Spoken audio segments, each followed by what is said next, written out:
Capricorn! This is a Capricorn Sun, Moon, Rising, and Venus reading for the month of June.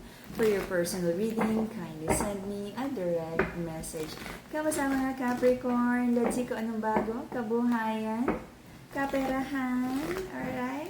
Negosyo, pamilya, personal goals. Ano meron para sa mga Capricorn? This is a Capricorn Sun, Moon, Rising, and Venus reading for the month of June. Okay. Ingat sa mga scammers. If in doubt, PM me first. Okay.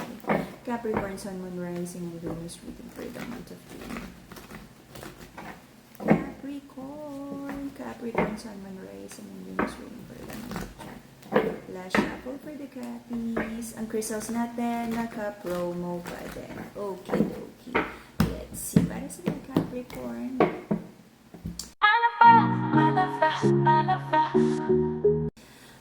You're trying to detach. This could be like emotionally trying to distance yourself, emotionally trying to cut yourself away, walk away from drama, conflict, or literal na you're walking away from any difficult situation. Okay? So, nagkaroon ka ng victory, nagkaroon ka ng decision na tanggalin ang sarili mo. This is the energy of like surrender to God. Let go, let God. Nakuha mo yung victory mo. But once nung nakuha mo na yung dream mo, may pagka-Capricorn na parang, what's next? Saan tayo next? Saan ang sunod na negosyo? Magkano yung sunod na target? Okay? Kanina may nasilip ako na parang may nag-end na relationship, abrupt ending ng relationship. It could be kasal, engagement, long-term partnership, may mga long-term plans na kayong dalawa. Okay? I don't feel na naayos na to. But, let's see. Nagkaroon ng isang mabigat na sitwasyon because someone is not willing to give, someone is not willing to like reciprocate kung ano man yung mga kailangang gawin para magkaroon ng positive transformation ng relationship na to. Sabi ng Empress, sabi ng Queen, sabi ng Feminine, there is a like nagkaroon ng injustice sa situation na to na violate ang vows ng kasal. Ngayon, sabi ng Feminine, kung ganun lang din naman, hindi naman siya interesado sa isang sitwasyon na hindi niya alam kung sino siya at ano siya sa connection na yon. But sabi ng Feminine, kung may anak na involved, uunahin niyang asikasuhin yung anak, yung pagiging productive niya, personal growth, trabaho.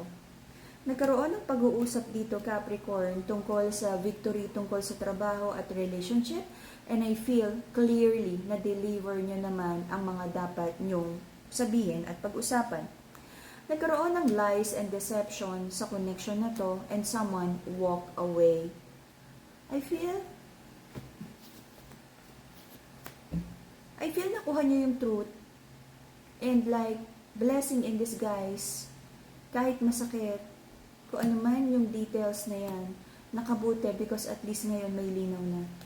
I feel both of you are moving forward to a better situation sa buhay nyo. There's a little portion here na lumalaban pa, but for most, I feel nag-walk away na. Lies, cheating, or I feel for some of you, nagkaroon ng short-term reconnection, pero naramdaman nyo, especially the Capricorn, na parang shocks, sinungaling pa rin. And because of that, pareho kayong nag-walk away at nag-move on. Okay? Parang hindi ito healthy. Walang nakitang solid na commitment, effort, puro lang salita. But totoo namang may feeling sa'yo yung person mo. But again, ang sa'kin, I don't care how your person feels about you kasi kung totoong mahal ka niyan, papahalagahan ka niyan. At kung totoong pinapahalagahan ka niyan, i-consider niya yung feelings mo kung masasaktan siya sa mga gagawin niya. Okay? Nagkaroon ng apology, reconnection, plano, pero ang naging outcome, nagkaroon kayo ng conflict, pagtatalo. Sabi ng masculine sa connection na to, nag-express siya ng love, but parang, kahit minsan gusto mong gawing romantic ang pag-uusap na to, sa dulo, nag-aaway kayo lagi. Ang laki ng gap sa connection na to. Let's see, Capricorn. To balance your heart chakra and to heal your emotional wounds, Madagascar Rose Quartz, the pink crystal. If you're manifesting abundance, Brazilian citrine, the pink crystal.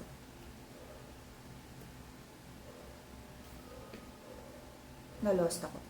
Wait lang.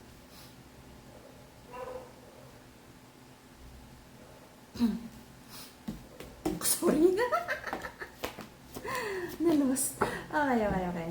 So, the reason for the reading is betrayal paulit-ulit, hindi to one time, maraming tusok sa puso, okay? Nagdala ng sadness. Kung may mga anak na involved, I feel, kung ano man yung pinagdaanan mong emotional turmoil na damay ang anak, okay? Recent past, nagkaroon naman ng blessing. I feel nagkaroon ng short reconnection, reconciliation. You feel na parang akala mo, eto na, todo na, magkakasundo na kayo. But I feel, meron pa rin bumitaw. Napaka-toxic ng connection na to. So, pinagpe-pray mo kay God. Sabi mo, Lord, tama pa ba na nandito ka?